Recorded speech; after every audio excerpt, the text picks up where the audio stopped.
Welcome to the Rational Egoist. I'm your host, Michael Liebowitz. There's maybe no bigger story in the news right now than the war that's taking place in Gaza in the Middle East. And so I was looking for somebody to come on that would be able to tell us a little bit about the history of the area and maybe help us to understand what's going on a little bit better. And I was able to find Professor Joel Beinin. Am I pronouncing that correctly? Beinin. Joel Beinin. He is the Donald J. McLachlan Professor of History and Professor of Middle East History Emeritus at Stanford University. Well equipped to talk to us and inform us about this situation. Thank you very much for being here. Thank you for inviting me. My pleasure. Okay, so at the time when I really want to begin is around 1900, but at that point, the area that we're talking about, which was Israel, Palestine, was governed by the Ottoman Empire. And they, what's the word I'm looking for here? They replaced, there was prior to them, a few Muslim dynasties that ran the place. And prior to that was the Byzantines, prior to that, the Romans. And we could even go back further. It was governed by one empire or the other. But, and I think it was 1896 or 1896, Theodor Herzl publishes The Jewish State. So, and he lays out the idea that's come to be known as Zionism. Who was Theodor Herzl and what is Zionism? Oh, we could talk about that for about a week. So Theodor Herzl was a Viennese assimilated Jew. He did not know much, if any, Hebrew or Yiddish. I'm not even sure if he had a bar mitzvah. He worked for a Viennese newspaper in Paris, where he witnessed the Dreyfus trial, which was an anti-Semitic frame-up of a French Jewish officer who was wrongly convicted of spying for Germany during the 1870 Franco-Prussian War. His trial and conviction impelled a big outburst of anti-Semitism in France. And Herzl was shocked that France, Napoleon's France, had been the first country in Europe to give Jews equal rights, liberty, the country of liberty, equality, and fraternity,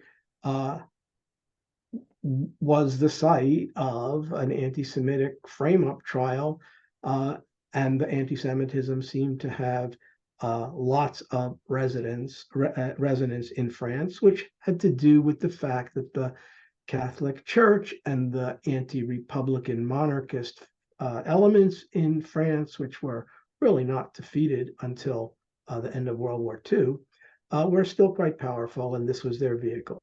Herzl concluded from this story that there was no place for Jews in modern Europe, that the problem was that even though countries like France, also the Austro-Hungarian Empire, Britain, and the United States, of course, had given Jews equal civil and political rights, abolished ghettos, abolished all sorts of political disabilities that had prevailed in Catholic Europe going back hundreds of years, centuries, even millennia, even,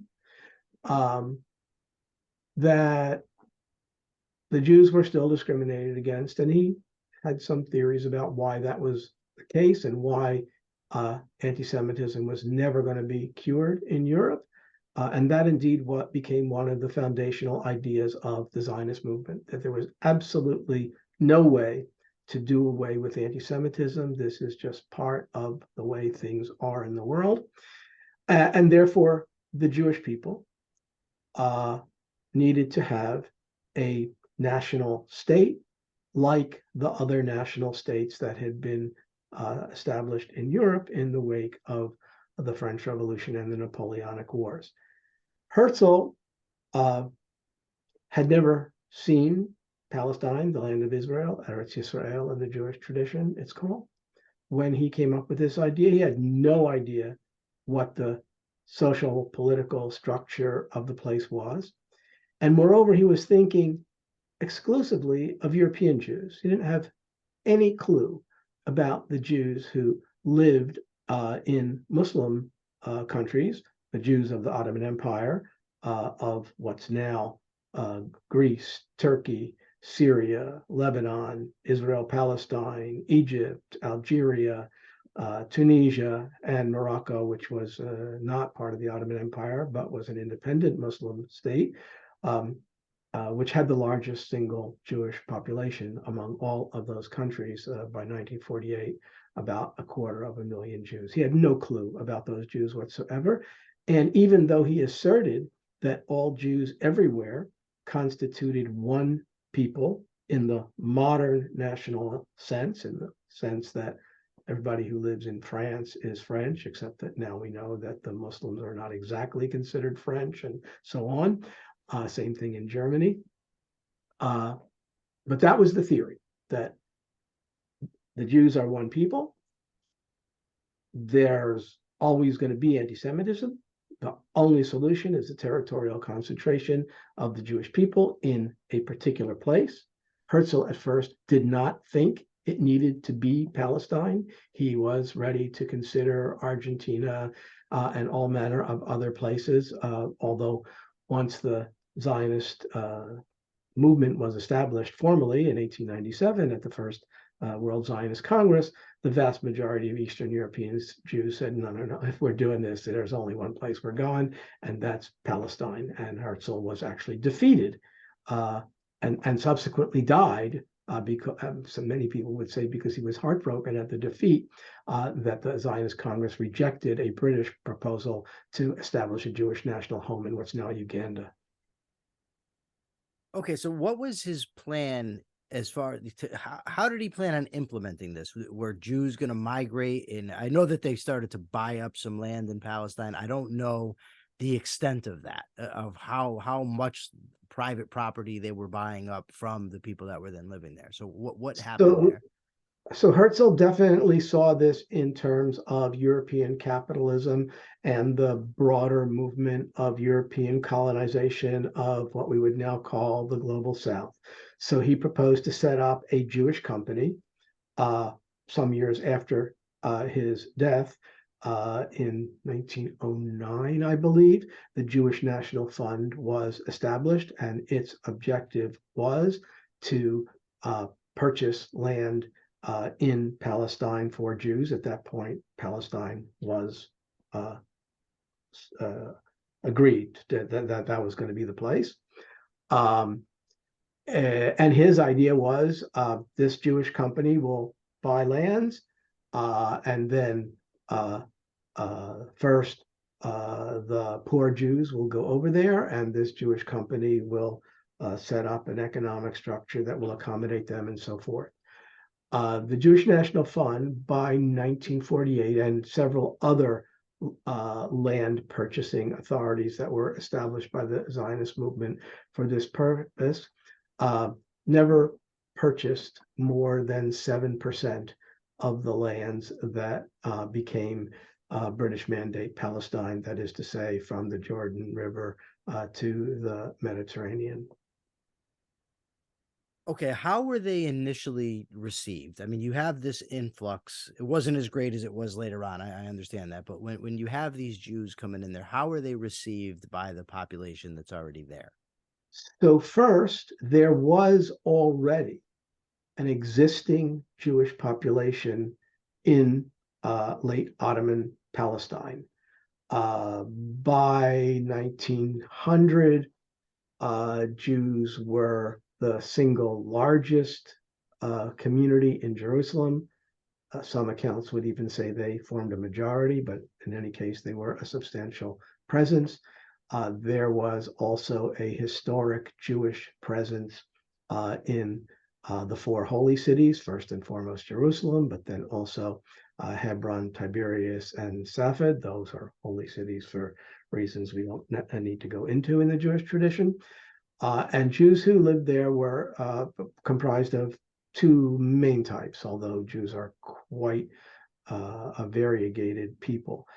One group were descendants of the Jews who were expelled from Spain in 1492, when the Catholic monarchy completed its reconquest of Spain and then expelled the Jewish and Muslim populations. And the Ottoman Empire welcomed them and made great steps to accommodate Jews in Palestine and to cultivate Jewish communities there. And then there were also Jews, so they are Sephardic Jews. Sephardic means Spanish in Hebrew. And then the other main group of Jews, Ashkenazi Jews, which means German, but more commonly European Jews, came because they were Orthodox and they wanted to study Torah and live in the holy cities and be buried in them, especially Jerusalem. And many of them lived on charitable donations contributed by Jews around the world. So there was an indigenous Jewish population in Palestine, indigenous in the sense that their presence there dates from the 15th, 16th century. That's quite enough time, I think, to be called indigenous by 1900. And a European immigrant population, which had mostly come more recently. Some was well rooted also historically, but which was not economically and socially integrated into the country as the Sephardic Jews were. When the Zionists came, they saw these people, they said, no, this is not what we want. And those people were despised by the European Zionist settlers who began to come in 1881, even before the convening of the first Zionist Congress in 1897.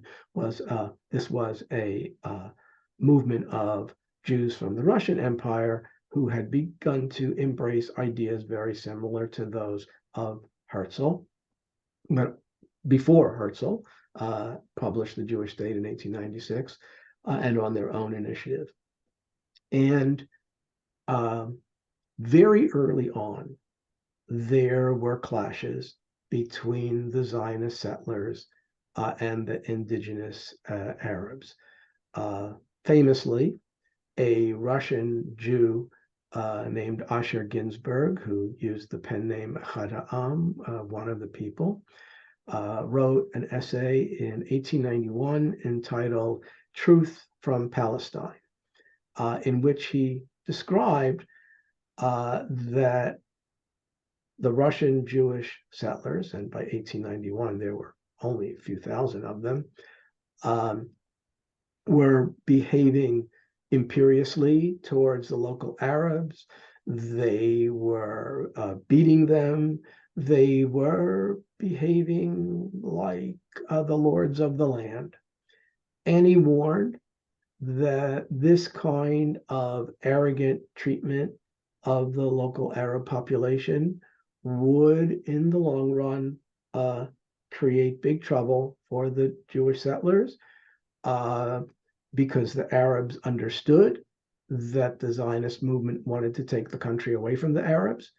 And even if the peasants who they were interacting with on the land, which had been bought or leased for them, were not literate and didn't understand the big politics of the situation, the intelligentsia did, and that the only way to deal with this was to adopt a much more conciliatory attitude towards the local population, and also, very importantly, not to have as an objective the mass settlement of Jews in Palestine, but rather his focus was on establishing a cultural center for Jews in Palestine, things like the Hebrew University, revival of the Hebrew language, modernization of the Hebrew language, modernization of Jewish religious practices, although even though he was a rabbi, he was not terribly observant himself.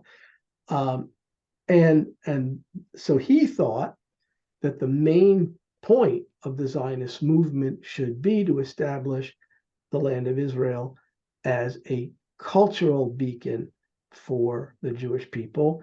That version of Zionism, cultural Zionism, was utterly defeated by the political Zionism that Herzl represented, and of which there were a large variety of currents. And Herzl himself was a bourgeois capitalist, but actually the Zionist movement was ultimately led by social democratic forces. The people who really built the state of Israel considered themselves socialists. Whether or not one could be a socialist and a Zionist at the same time is a matter of huge debate. We don't need to get into that. They certainly thought they were socialists. Okay. And then in 1915, there is, I think it's 1915, correct me if I'm wrong, there is the McMahon Hussein correspondence. So what is that? First of all, am I right? Was it 1915? 1915, 1916. Okay. So the Ottoman Empire, very tragically for its own future, entered World War I on the side of Germany.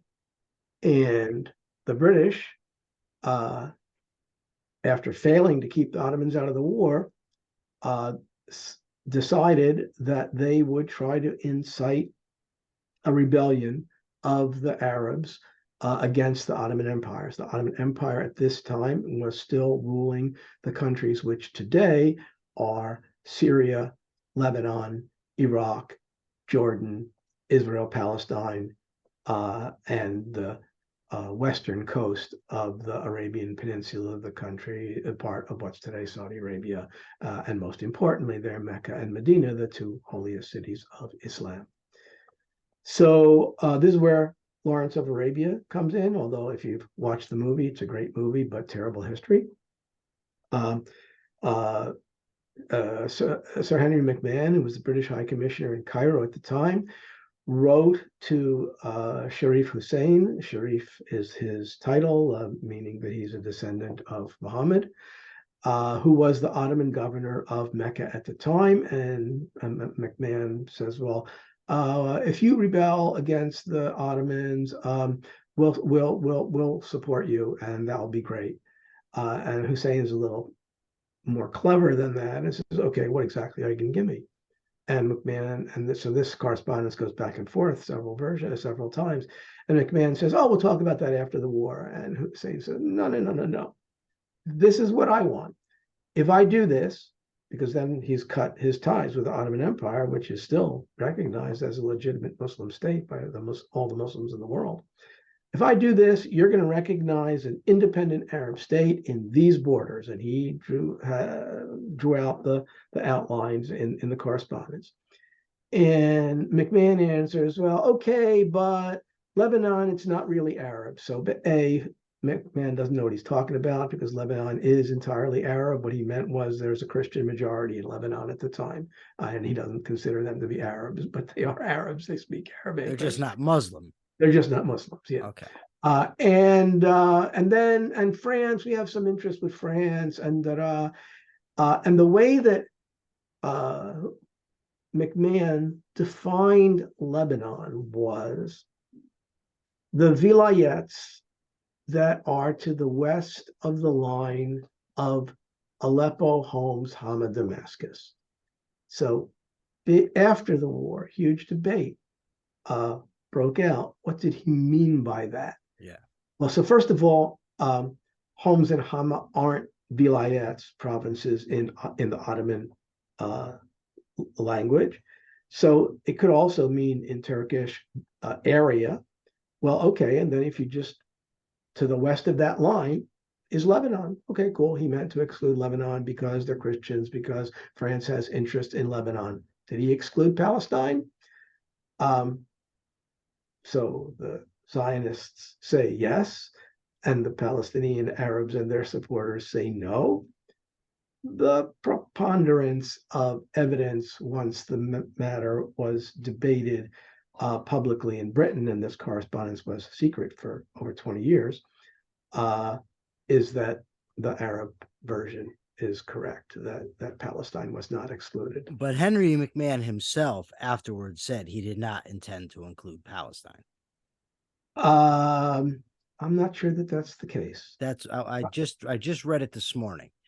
But they in any case, let's be clear. Yeah, the British made promises to everybody for everything. Well, I'm getting to that. None of what they said they actually upheld. So this is a legal argument. Yeah, but it's just the history of it is what took place. Okay, so now I want to get to the Balfour Declaration, but before that, I wanted to say what was originally Israel or Palestine was a much bigger area than what today is considered Israel, right? Like it encompassed a large parts of Jordan and maybe some other areas. That's not so clear because Palestine was not a political unit. The relevant political unit in the late Ottoman period were the provinces of Syria and Beirut. The province of Beirut, more or less Lebanon, but it also includes part of what became northern Palestine under British rule from 1923 to 1948. What the heart of what became British Mandate Palestine, from the river to the sea, are three sub-districts: Acre, Nablus, and Jerusalem. Acre and Nablus were part of the province of Syria. Jerusalem was an independent district that reported directly to the Ottoman capital of Istanbul because of the presence of the holy places in Jerusalem and Bethlehem there. So that's the core of what became the British Mandate of Palestine after World War I. Now, the British also received a mandate from the League of Nations over Transjordan. And when the League of Nations gave the British the mandate for Palestine and Transjordan, that was considered one territory.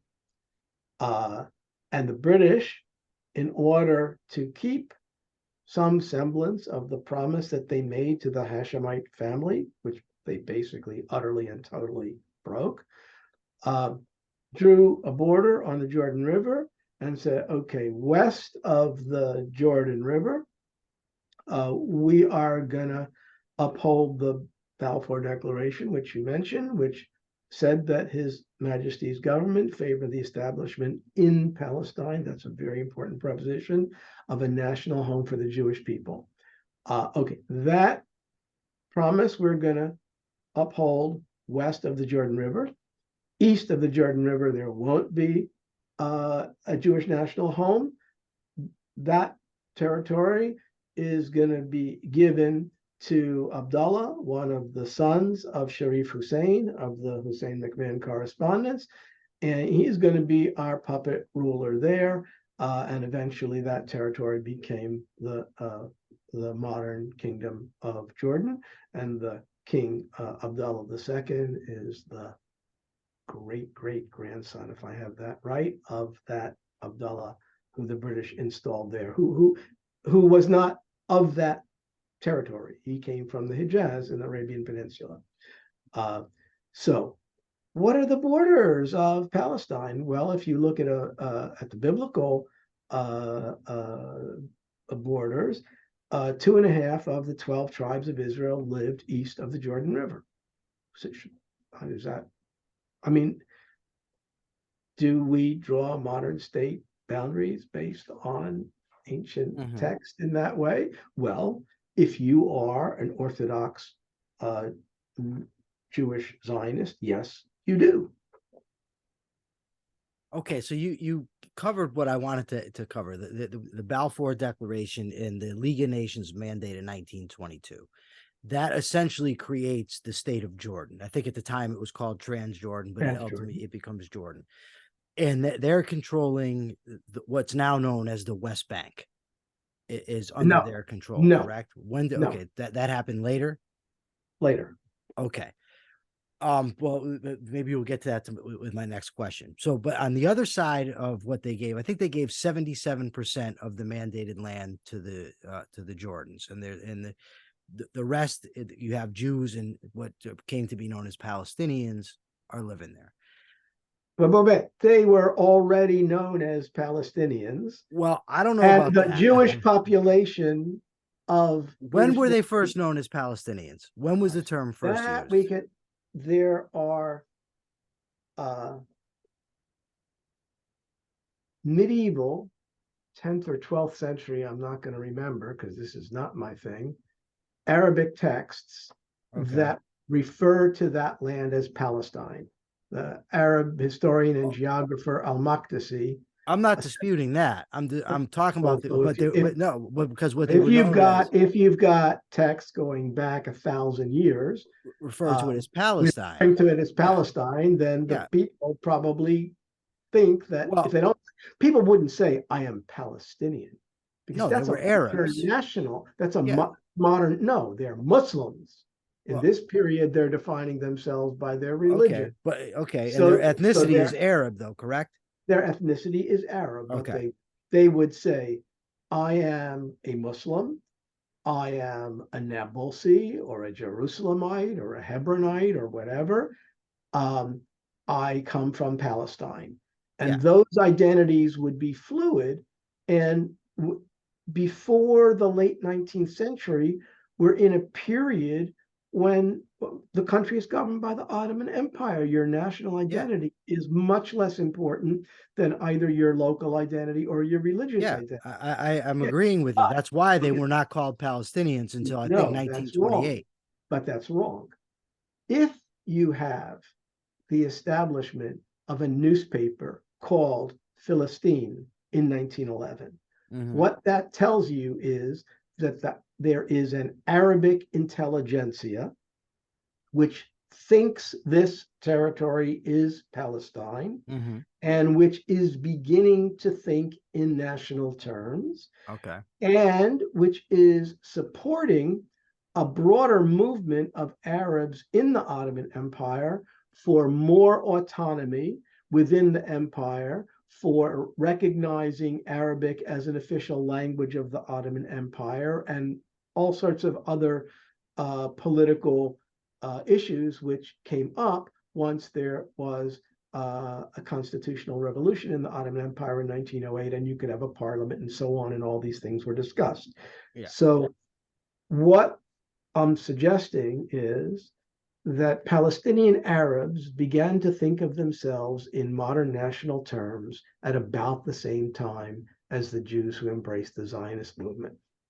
The only thing I'm saying is because I said they came to be known as Palestinians, because in 1928 is when they were come to be known as Palestinians. No, that's totally wrong. That's totally wrong. Well, I don't know where does that date even come from? I'm gonna have to look this up, but while I'm looking it up, I want to ask you, because I don't want to take too much from the interview just to do this.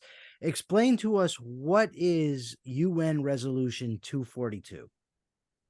Well, that we skipped a whole. Well, we're limited there. That is key. Okay. You can't do that. Okay, that's I actually, in my original format, I wanted to ask you about the Palestinian riots of 1920. I wanted to ask you about the Great Revolt of 36, the White Paper, but the problem is we're limited on time. Okay, so but at least you have to say the British received this mandate from the League of Nations and implemented it as of officially 1923. At that time, Palestinian Arabs were still the overwhelming majority of the country. And by 1923, they had clearly begun to think of themselves in national terms, modern national terms. Not every single one. This is a country of a majority of peasants, most of whom were illiterate. But if we're talking about the urban intelligentsia that had become, I would say, by 1920, when the Pan-Arab national movement was defeated by the French, the movement that sought to realize the British promise that there would be an independent national state in most of what today is Syria, Iraq, Palestine, Jordan, the Arabian Peninsula. When that movement was defeated, then the local nationalisms gained purchase, and Palestinian local nationalism was one of them. So 1920 is as good a start date as any, although any movement like this has roots historically that go back before this. Okay, Professor, So, real quick, I want to just clear this up. Okay, so there's so much different information here that I'm coming across just from looking this up, but this site called Academia Letters, they say that you are correct. They say that it was late Ottoman Palestine, somewhere between 1898 and 1914 was when it was first used, Palestinian. That's this one. So I'll grant it that there's some dispute about it. I didn't realize there was that. no, there's dispute. no. There's no dispute about it. Well, there's the consensus of modern okay. historians. Okay, you're the historian. I'm not going to doubt the consensus. I'm just saying there's people that dispute it. I didn't just fabricate. I looked it up. People can say, yeah, of course they can. Yeah, exactly. But I'm conceding to you that the from academia, which is, I would say, probably a good site, they say between 1898 and 1914. Okay, whatever. Okay. Yeah, I mean, that's about the time. I'm not, some people had this idea before 1898. Some people didn't have it until after 1914, but it's about the time that Palestinian began to emerge as a national identity, which is to say, what I said previously, about the same time that the Zionist movement began to promote this idea of Jews. So the British, throughout their rule in Palestine, had a problem that they had made promises to the Arabs and they had made promises to the Jews in the form of the Balfour Declaration. And there was absolutely no way to square that circle. And they tried and failed. And there was, as you mentioned, the Arab Revolt.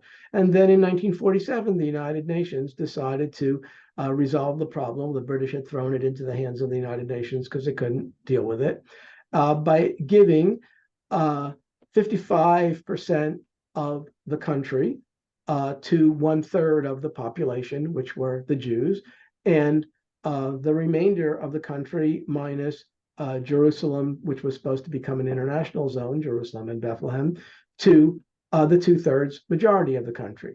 So the United Nations partition was, even if you had believed that the British had the right to encourage Jewish colonization of Palestine and to change the demographic balance of the country, which is what happened between end of World War I and end of World War II. The actual partition of the country was grossly unfair because it gave the majority of the country to the minority of the people.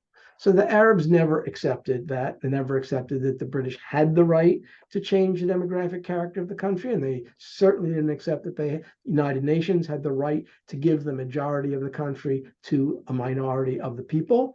And that is the broad explanation for the war that broke out immediately after the United Nations voted to recommend the partition of Palestine on November 29th, 1947. In the course of that war, first Zionist militias, after May 15th, 1948, when the State of Israel was established, the Israeli army forcibly expelled or frightened into fleeing 750,000 Palestinians. This is the bedrock of Palestinian experience, identity, and culture from then on, this experience of forced exile. In the course of the war, Israel destroyed many Palestinian villages. After the war, they destroyed many more. They refused to let the refugees back. They settled new Jewish immigrants in the houses, literally, in many cases, and on the lands of the Palestinians who they expelled. And in the course of defeating the Arab armies who invaded Israel after May 15th, 1948, Israel expanded to comprise 78% of the territory of Mandate Palestine. That's where you got that number from. And as a result of the war, Jordan came to control the West Bank and Egypt came to control the Gaza Strip. And those were the bits of Palestine that remained after the 1948 war. Jordan annexed the West Bank and strove mightily to obliterate the identity of Palestinians, even though the Palestinians made up a majority of the population of Jordan. Egypt, in contrast, although it imposed an authoritarian regime on the Gaza Strip, promoted Palestinian identity there. Okay, I want to back up a little bit because you said that they offered 55% to the Jewish population and 45% to the Palestinian population. That is what remained after they gave the 77% to the Jordanians, correct? You said earlier after 1921, Transjordan is excluded from the definition. It's gone, but Arabs did get a country that was 77% of that. Arabs got a desert with absolutely no economic viability whatsoever. Which was inhabited by 300,000 people, the majority of whom were Bedouin. Okay. Now up to the UN mandate. Now I didn't want to get into the moral stuff. I wanted to keep it to history. Just what was the history? But you used the term unfair, for instance. Well, the Arabs thought it was unfair. That's not my. Well, you said it was unfair. You said that. I didn't. I'm not making judgments here. Okay, I'm not making judgments here. Okay, this was perceived to be by the Arabs, but the Jews perceived it an entirely different way, right? I mean, you mentioned the Arabs' perception, but not the Jewish perception. There was not unanimity of opinion among the Jews. The right-wing Zionist militia, the Herzl or the Irgun, it's usually called in Anglophone circles, which is the historic core of today's Likud party. Its slogan was, the Jordan River has two banks, one is ours, the other also. So the right-wing Zionists believe not only that the partition of Western Palestine and the establishment of any Arab state anywhere in it was unfair, but that the Jews actually had claim to the West Bank of the Jordan River too. Okay. To the East Bank of the Jordan River, sorry, as well. They were, on the one hand, a minority. 10% maybe, something like that, is how many votes they got in the first Parliament of Israel. But they were a militant minority, and they played a significant role in the Nakba, the catastrophe that resulted in the forced expulsion or flight out of fear of the Palestinians. They were responsible for major massacres and so on. Okay. The majority of the Zionist movement was in favor of partition and realized two things. One, the partition does give us a majority of the country while we are only a minority. And two, there's going to be a war because the whole partition plan was never viable politically. The Security Council would have had to send peacekeeping forces to impose it, and they were not going to do that. So there's going to be a war, and we're going to win the war. And in the course of the war, we'll gain more territory. And so what? A third current within the Zionist movement didn't favor the establishment of a Jewish state. It favored the establishment of a binational state because they argued, if we establish a Jewish state here, and within the 55% of Palestine that the United Nations had granted to establish a Jewish state, 45% of the residents were Arabs. So what kind of Jewish state could that be? Yeah, that's not totally not viable. So the only chance that there is for a peaceful coexistence between the two peoples is a binational state. That current was defeated, and today people who think that are called anti-Zionists, although that was a significant component of the Zionist movement believed that until 1947. Okay. At the time, I want to get to the forced expulsions in a second, but of the Palestinians. But at that time, there were also, as you mentioned earlier, Jews living in Arab countries, and there were Jews that were expelled from Arab countries around this time. Do you happen to know the number of how many? I do know the number, but that is a false narrative. That is not how it happened. Is it true? There weren't Jews that were exiled There, from these countries? you have to go country by country. So we're talking about 700,000 people, roughly. Yeah. You have to go country by country, where conditions were very different. So, for example, no Jew was ever expelled from Morocco, which is the largest single number of Jews from Arab countries who live in Israel today are Moroccans. In Iraq, other end of the Arab world, very complicated situation. Jews were highly integrated into Iraq. They spoke Arabic. They were the first short story writers, the first playwrights. They were prominent in the press. They were prominent in Arabic music. They were totally culturally integrated into the country. And they'd been there for 2,000 years. There was a pro-Nazi current within the Arab nationalist movement, the pan-Arab nationalist movement, which believed that the establishment of the state of Iraq was a grave problem, and really the promise that the British made to Sharif Hussein, an independent Arab state from at least the Mediterranean to Iraq, which would include Syria, Lebanon, Israel, Palestine, Jordan, so on, the Arabian Peninsula, that was the goal. So there was this political current that was heavily influenced by Nazi anti-Semitism. The Nazi ambassador to Iraq after 1933 was very clever, purchased a newspaper, published serialized Mein Kampf. So there was this current in Iraqi politics that embraced elements of Nazi anti-Semitism. And in the course of the British defeat of a military-led government that sought to expel the British and align with Germans. This is 1941, the middle of World War II, thinking that the enemy of my enemy is my friend, so the Nazi regime will be allied with the Arab nationalists, defeat the British Empire. So this whole very messy situation, the British reinvade the country, and in that moment, in May, June, or late May, early June of 1941, there was a major riot against the Jewish community in Baghdad. And that was the moment when some Iraqi Jews began to think, oh, our future in this country is not secure.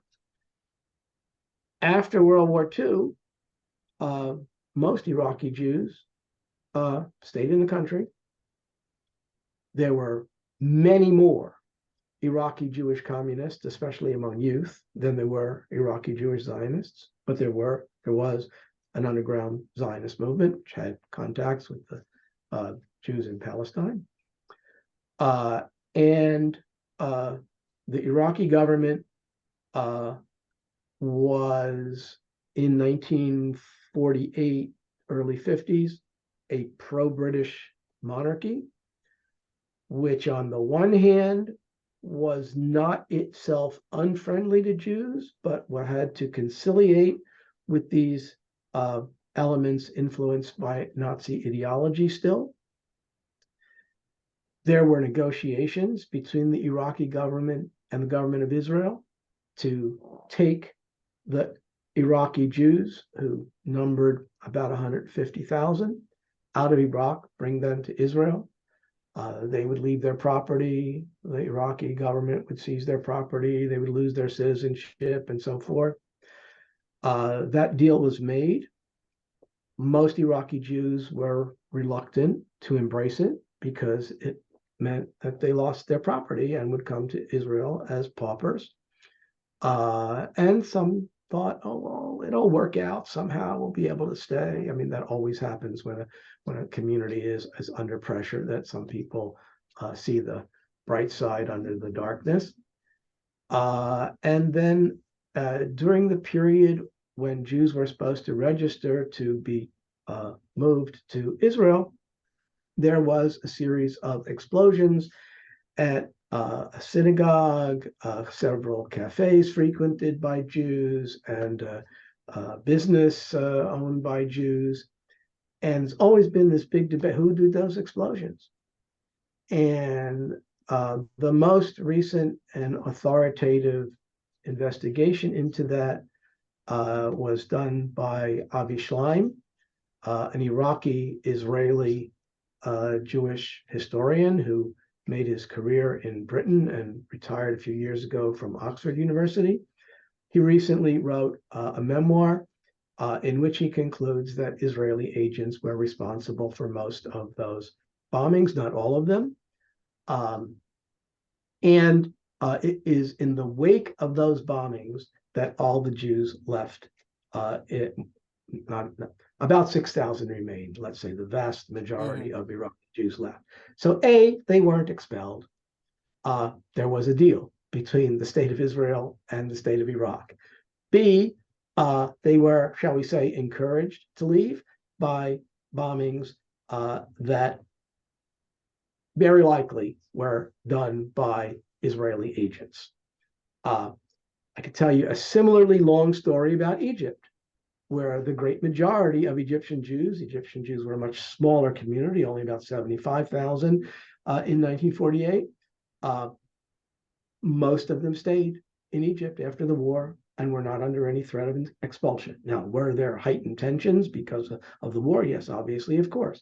And in Egypt, Israeli military intelligence recruited Egyptian Jews to commit acts of espionage and sabotage. Today, we would call that terrorism, bombing movie theaters, post office, the U.S. Information Office in Cairo, and a few other sites.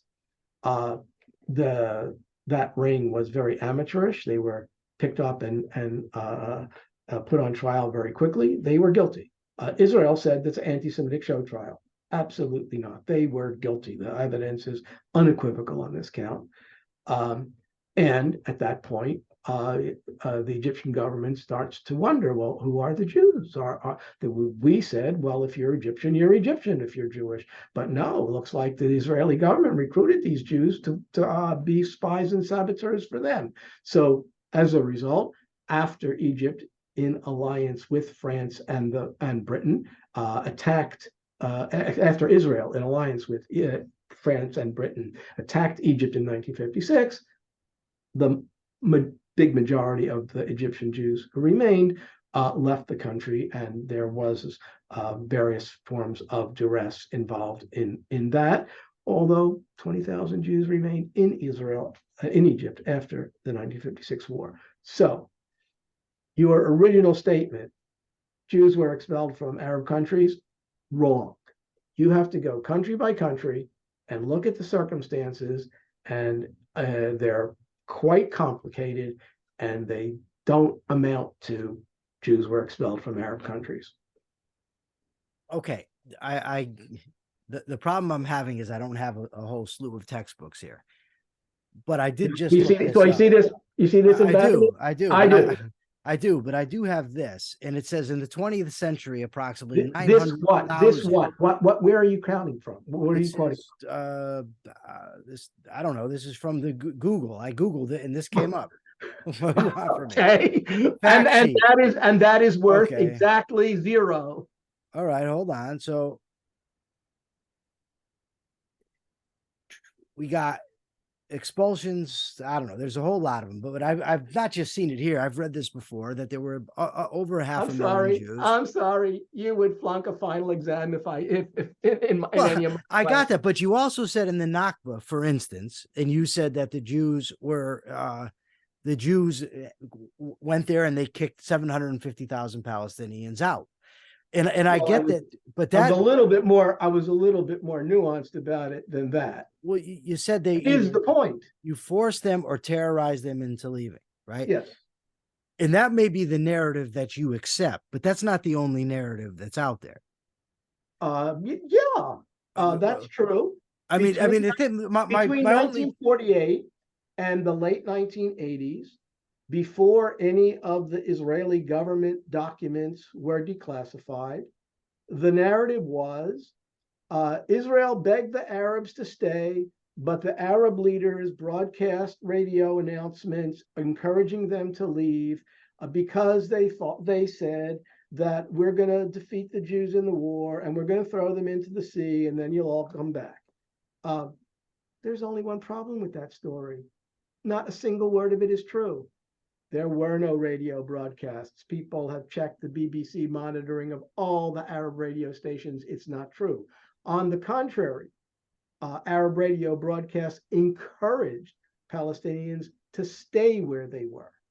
So uh, there, so there was a very successful Israeli propaganda campaign. It was destroyed, utterly and totally destroyed, its credibility demolished by a group of Israeli historians. The foremost among them is Benny Morris, whose book, The Birth of the Palestinian Refugee Crisis, came out in 1988, I think it was, based on the declassified Israeli documents, in which he proves that most of what the Israeli government says is false. Now, he also says that the main Arab claim that there was a Zionist plan from basically based on things that Herzl wrote in either the Jewish state or in his diaries in the 1890s, that the Zionist plan was always to expel the Palestinians. That's false. I agree that's not true. There was not a consolidated plan. Those ideas only emerged prominently among the Zionist leaders in Palestine from the late 1930s on.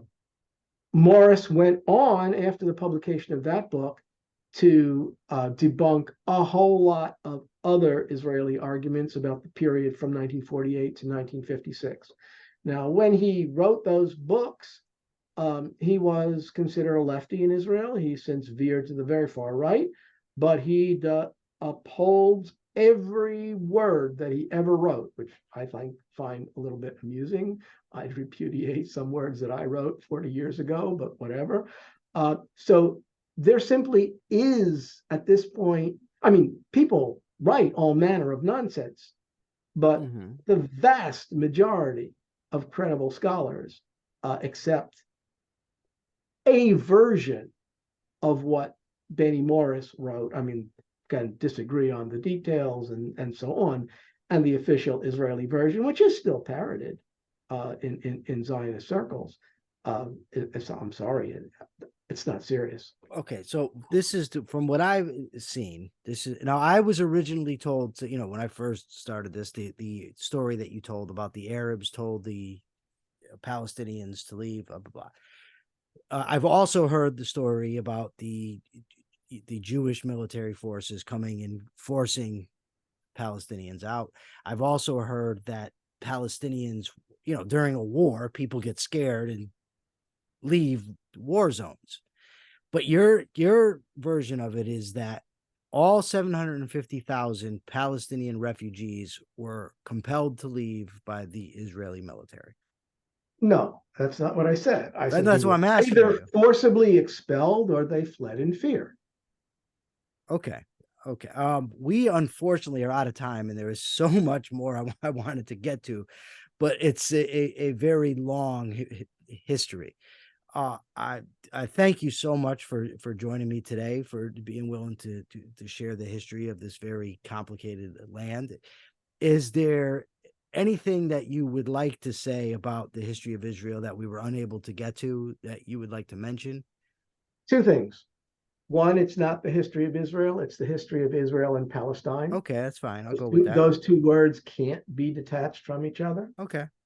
Second, I went over with you in some detail how historians changed very substantially their understanding of what happened in 1948 as a result of the declassification of Israeli government documents, first and foremost, but then also subsequently UN documents and US government documents. Arab countries, unfortunately, do not declassify their documents, so that's a big lacuna in that story. And basically, that discussion showed that the official claims of the Israeli side, and to another, in another way, the official claims of the Arab side, were wrong. So you can still find, if you Google things, assertions that have no basis in fact anymore. So I'd urge people to be open to the idea, especially American Jews, who by and large know very little about the actual history of the place they feel attached to, if they do feel attached to it, to be open to the idea that they may have been woefully misinformed. And moreover, that form of misinformation is what forms opinion in Washington. So a great deal of what Americans think this conflict is about is erroneous. In your view, one closing question, do Jews have a right to a country in the Middle East? That's a very explosive question. Mm-hmm. If I was born in Philadelphia and never went to Israel, as it happens, I did, but if I had never gone, do I have a right to live there and be part of a national community there? Or what if I was born in Morocco and I don't speak Hebrew, but I speak Arabic and had never been there? Do I have a right to go there and be part of that national community? And what if I'm either one of those 750,000 Palestinians who was expelled or fled in 1948, or their descendants, and I was born in Brooklyn and haven't been allowed to go back to the country because the Israeli government doesn't allow refugees and their descendants to come back to the country, even if they have American citizenship. It's often very, very difficult, if not impossible. Would I, as the descendant of a Palestinian refugee, have a right to national existence in that country? So the way you form the question is antithetical to modern notions of citizenship. In the United States, we say that the people who have a right to citizenship in this country are the Americans who live here.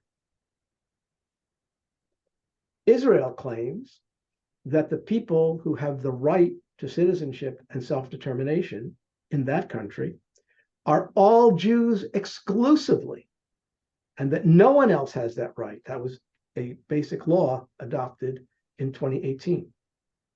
Now, what are they going to do about the fact that 21% of those who are citizens of Israel are actually Palestinian Arabs? Do they have a right? They're citizens of Israel, right? Do they have a right to a national presence in the country they live in? Or are they going to forever be second-class citizens because the majority of the people in the country they live in say that only Jews have a right? So this language of rights is very messy, doesn't solve any problems, and it especially doesn't solve any problem if your question is, do Jews have the right? Because if you asked if Jews have the right and you didn't ask in the same sentence, do Palestinians have a right, then we're going down a dead end. Well, the reason I posed it that way is because your narrative is critical of Israel. So I wanted to know, had your narrative been critical of only Palestinians, I would have said, well, do the Palestinians have a right to a state? But the narrative that you went through, that's why I was curious. And even if not, maybe you don't like the way they govern. I don't like a lot of things in America, a lot of the policies in America. I know I don't like a lot of policies in Israel. I don't even live there.